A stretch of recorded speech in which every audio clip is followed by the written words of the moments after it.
Hello વિદ્યાર્થી મિત્રો, આપ સૌનું આપની આ યુટ્યુબ ચેનલ પર હાર્દિક સ્વાગત છે।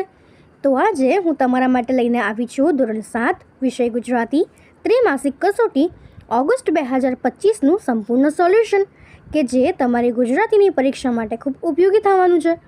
તે પહેલાં તમે જો આપણી ચેનલને લાઇક, શેર અને સબસ્ક્રાઈબ ન કરી હોય તો જરૂરથી કરી દેજો। તો ચાલો આપણે ત્રિમાસિક કસોટીનું સોલ્યુશન કરીએ। તો આ ત્રિમાસિક કસોટીનો આપણો પ્રશ્ન છે કે ખરા ખોટા લખો। તો એનો પહેલો પ્રશ્ન છે કે ભીખા શેઠે ડૉક્ટરને ફાળામાં એક પણ રૂપિયો ન આપ્યો તો તે થશે ખોટું। બીજું, સાપને કાન હોતા નથી તો તે થશે ખરું। હવે એના પછી છે કે નીચેના દરેક પ્રશ્નોના ઉત્તર માટે આપેલા વિકલ્પમાંથી સાચો વિકલ્પ શોધીને તેનો ક્રમ અક્ષર પ્રશ્નની સામે રહેલા બોક્સમાં લખો। તો તેનો ત્રીજો પ્રશ્ન છે કે પસંદ કરેલ વાક્ય જેવો અર્થ ધરાવતા વાક્ય સામે ખરાની નિશાની કરો। તો આપણને વાક્ય આપેલું છે કે શેઠનો હાથ બંધાઈ ગયો હતો, તો તેનો અર્થ દર્શાવતું વાક્ય હશે કે ઓપ્શન એ, શેઠથી પૈસો વપરાતો ન હતો। ચોથું, સાચા વાક્ય સામે ખરાની નિશાની કરો। તો આપણું વાક્ય છે કે બોડીનો વંશવેલો બહુ મોટી કારણ કે, તો તેનો જવાબ થશે સી, બોડી દર સવા વર્ષે વિયાતી હતી। એના પછી પાંચમો પ્રશ્ન છે સાપનું કયું અંગ દ્રાણેન્દ્રિયનું કામ કરે છે? તો તેનો જવાબ થશે સી, જીભ। એના પછી છઠ્ઠું, નાંગર એક સાથે કેટલા ઈંડા મૂકે છે? તો તેનો જવાબ થશે ડી, 50 અને 55। હવે એના પછી છે નીચે આપેલા પ્રશ્નોને એક એક વાક્યમાં ઉત્તર લખો। તો એનો સાતમો પ્રશ્ન છે કે ભીખા શેઠને એક સાધુએ શું કહ્યું હતું? તો તેનો જવાબ થશે કે ભીખા શેઠને એક સાધુએ કહ્યું હતું કે તું જો જમણા હાથે દાન આપે તો તારો ડાબો હાથ પણ ન જાણે એમ આપજે। આઠમું, બોડી ગાય શાથી મરી ગઈ? તો તેનો જવાબ થશે કે બોડી ગાયને જાનવર કરડ્યું કે જેથી તેનું આખું શરીર ફૂલી ગયું અને આખરે તે મરી ગઈ। એના પછી નવમો પ્રશ્ન છે સોનલના વર્ગમાં કોને સાપ નોડિયા જેવું બને છે? તો તેનો ઉત્તર થશે કે સોનલના વર્ગમાં નાના ભાઈ અને ભાણા ભાઈને સાપ નોડિયા જેવું બને છે, એટલે કે તેઓ હંમેશા લડ્યા જ કરે છે। હવે એના પછી પ્રશ્ન છે કે નીચે આપેલા પ્રશ્નોના 3-4 વાક્યમાં ઉત્તર આપો। તો તેનો 10મો પ્રશ્ન છે કે ભીખા શેઠ કોને મિથ્યામું માનતા હતા? જવાબ, જમણા હાથ દાનની ડાબા હાથને પણ ખબર ન પડવી જોઈએ એવું એક સાધુએ ભીખા શેઠને કહ્યું હતું, એટલે જ્યારે શેઠાણીએ એમને કંઈક નામના કરવાનું કહ્યું ત્યારે ભીખા શેઠને એમ કરવામાં મિથ્યામું લાગેલો। 11મું, લેખકે બોડી ગાયને એમની કામધેનુ શા માટે ઓળખાવી હશે? જવાબ, લેખકના બાપુજીના અવસાન પછી બોડી ગાય અને એક ભેંસ તેમના પરિવારના ગુજરાતનું એકમાત્ર સાધન હતું। ભેંસ વરસના આંતરે મરી ગઈ હતી, બીજી ભેંસ ખરીદવાની એમની આર્થિક સ્થિતિ નથી। ખેતર વેચાઈ ગયા પછી બોડી ગાય ઉપર જ લેખકનું કુટુંબ નભતું હતું, તેના દૂધને વેચવાથી મહિને 25 રૂપિયા આવતા હતા। મોંઘવારીના એ સમયમાં આ રકમથી પરિવારનું ગુજરાન ચાલતું હતું, લેખકે તેથી બોડી ગાયને એમની કામધેનુ ઓળખાવી હશે। હવે એના પછીનો 12મો પ્રશ્ન છે કે સાપ માણસ જાતને શી રીતે ઉપયોગી બને છે? તો તેનો જવાબ થશે કે સાપ સંપૂર્ણ માંસાહારી જીવ છે અને તેના ખોરાકમાં નાના જીવડા, ઈયળોથી લઈને મોટા પ્રાણી હોય છે। મુખ્યત્વે 80% સાપ એ ઉંદર પ્રજાતિના પ્રાણીઓ ઉપર નિર્ભર છે। ખેતરોમાં અને ગોડાઉનોમાં અનાજનો સૌથી વધુ બગાડ આવા પ્રાણીઓ જ કરે છે। એક સંશોધન મુજબ પુખ્ત વયનો સાપ સરેરાશ રોજ 3 થી 5 ઉંદર પ્રજાતિના પ્રાણીઓનો શિકાર કરે છે। ભારતમાં જે કુલ પાક થાય છે તેનો સૌથી વધુ 23% બગાડ એ ઉંદરો જ કરે છે। ઉંદરોની પ્રજાપતિ ખૂબ જ ઝડપથી થાય છે, આથી જો સાપ ઉંદરોને ખોરાકમાં ન લે તો આ અનાજનો જથ્થો એ ઘણો ઓછો થઈ જાય।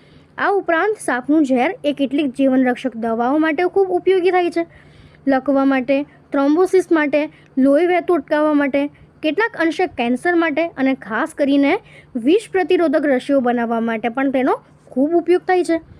હવે એના પછીનો આપણો પ્રશ્ન છે કે નીચે આપેલા દરેક પ્રશ્નોના ઉત્તર માટે આપેલા વિકલ્પમાંથી સાચો વિકલ્પ શોધીને તેનો ક્રમ અક્ષર પ્રશ્નની સામે આપેલા બોક્સમાં લખો। તો 13મો પ્રશ્ન કીધું છે કે શબ્દના નજીકના અર્થ સામે ખરું કરો। તો અહીં આપણને શબ્દ આપ્યો છે માત્ર, તો માત્રનો નજીકનો અર્થ થશે આપણી પાસે ઓપ્શન ડી, ફક્ત। એના પછી 14મું છે કે શબ્દના નજીકના અર્થ સામે ખરું કરો. શબ્દ આપણને આપ્યો છે સ્મરણ, તો સ્મરણ જે છે એનો નજીકનો અર્થ થાય આપણી પાસે સ્મૃતિ, એટલે ઓપ્શન એ. હવે એના પછી 15મો પ્રશ્નમાં આપણને એક શબ્દ આપ્યો છે વેગ, એટલે ઝડપ.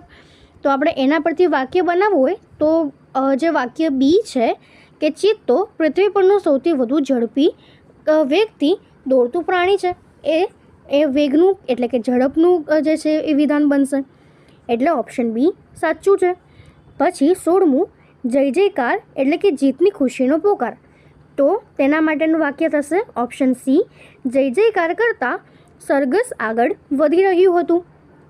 હવે એના પછીનો પ્રશ્ન છે કે નીચે આપેલા પ્રશ્નોને એક વાક્યમાં ઉત્તર આપો.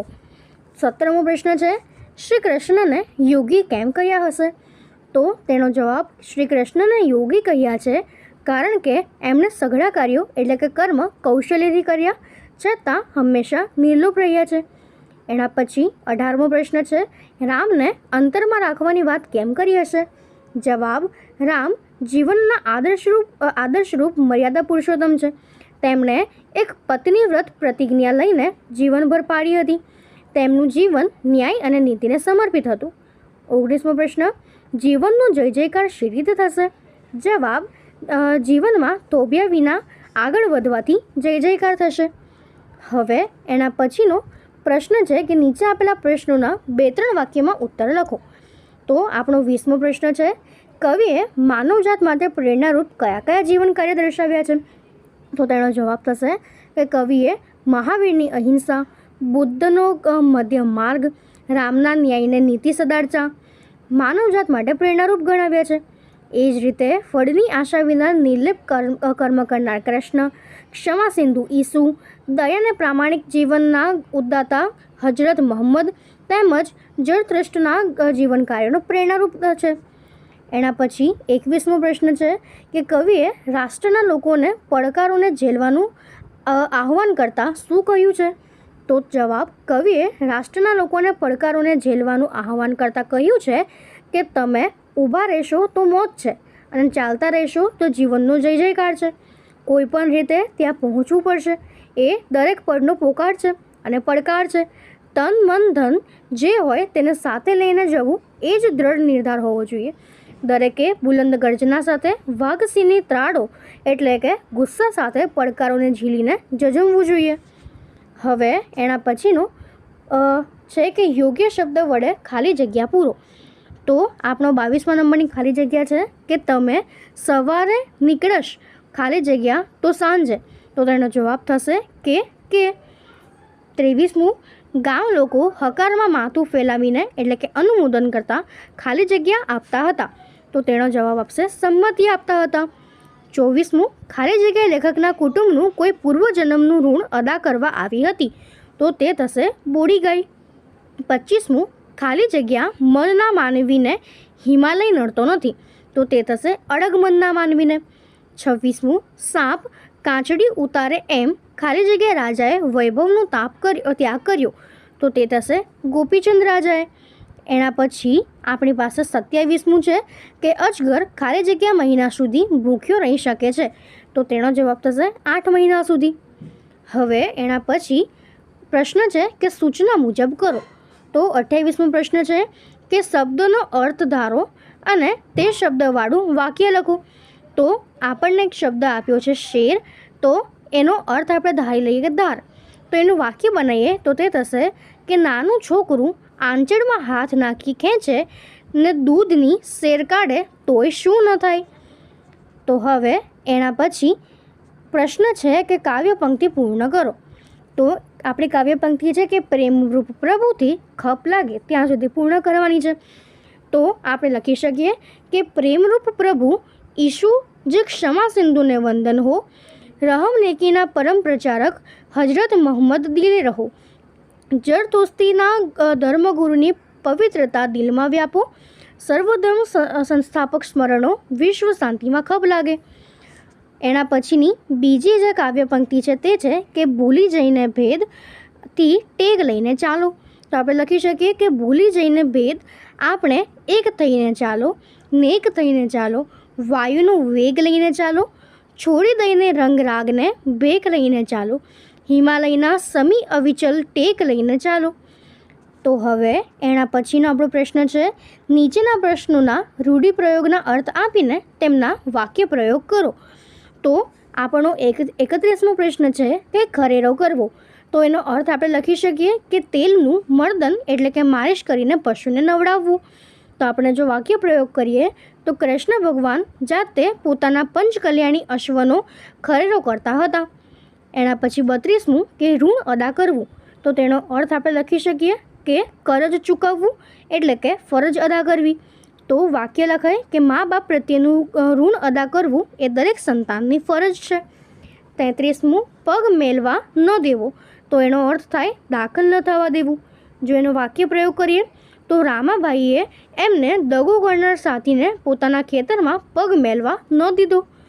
તો અહીં આપણી આ ગુજરાતીની ત્રિમાસિક કસોટી છે એ પૂર્ણ થાય છે. જો તમને આમાં કોઈ ડાઉટ હોય તો કોમેન્ટ સેક્શનમાં જરૂરથી જણાવજો. અને જો આ વિડીયો ગમ્યો હોય તો તમારા મિત્રો સાથે શેર કરજો અને આપણી ચેનલને લાઇક અને શેર અને સબસ્ક્રાઈબ કરી દેજો. Thank you.